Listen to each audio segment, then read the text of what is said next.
A lot of the time I talk about liberals or people who are, quote, differentiated, unquote. I want to just explore this topic a little bit here because it is difficult, and a lot of people, I think, respond a bit hastily when one talks about being superior or inferior to another person. So, I mean, just for the record, regarding a question of caste, I believe myself to be of a higher caste than most ordinary people. Now, that isn't to say then that I'm better than everyone else and everyone else should shut up and listen to me, do exactly as I tell them, and all the rest of it. Um, it's very indicative of a modern attitude and a modern emotional response to hear someone say they are of a high type or of a more sensitive type, of a superior type, of a differentiated type, if we want to use Evola's term, and to feel annoyance or discomfort, and to want to kick back and say, no, that's not true, you just think you're better than everyone else. This sort of attitude is a proletarian, is a modern, is an egalitarian, is a leveling, is a degenerate attitude. And yes, I know degenerate does become a meme and a bit of a buzzword, but I mean it in an authentic sense. It is not a good thing, it is a bad thing to respond to people understanding a sense of hierarchy with wanting to decry it and wanting to say, no, that's not true. Because if one genuinely understands that, well, the nature of egalitarian nonsense, sorry, the opposite, the nature of inegalitarianism, the nature of reality, then I don't think it should be surprising that different people are different, and that there is a higher and a lower, and between people, even within an individual. I am better than other people in some ways. I am superior. I am worth more. My caste could be said to be higher if my caste were realised in the social order and we lived in an age of order. We don't. Um, but so there are people who are above me, and so on and so forth. There are people who should listen to what I have to say because I do seem to have a good intuition with many things, as I've been told by people whom I respect and whose value I judge, whose judgment I greatly value. But so are there people I should listen to. People who, if they tell me to shut up, I should shut up.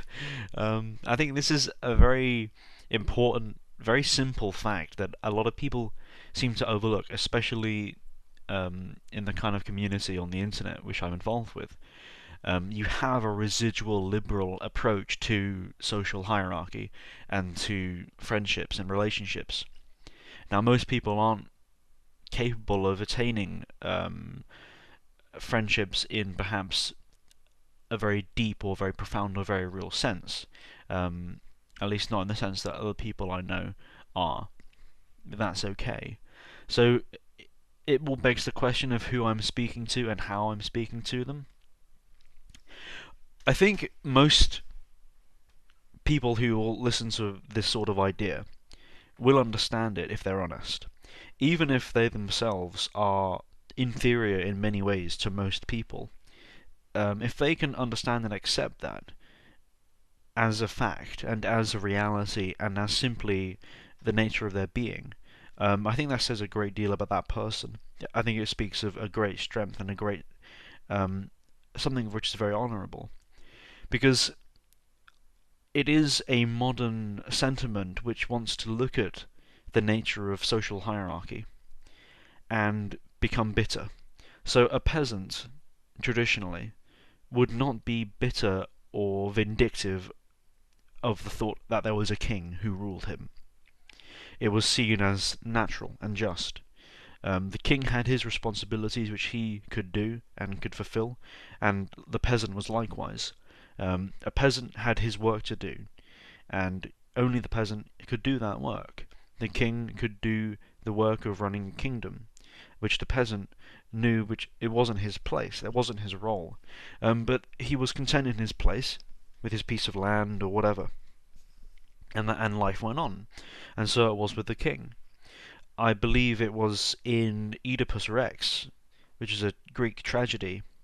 I'm remembering a rendition of it from the 50s, where there's a plague, in the city over which Oedipus is king, and Oedipus comes out into the masses, and the people are huddled and asking for him to help them, to do something to rid them of this curse, of this plague.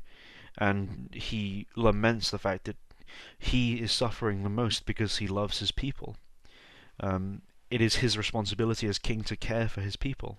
He is the shepherd, so to speak, and he has responsibility over his flock. And it's this understanding of one's place and of order which is so sorely lacking in the modern world, which is why you get all this resentment and confusion. You see it very strongly amid the working class in the Western world, that they have this kind of bitterness against anyone who could perceivably be above them in any way, whether it's more intelligent or more powerful or whatever. Um,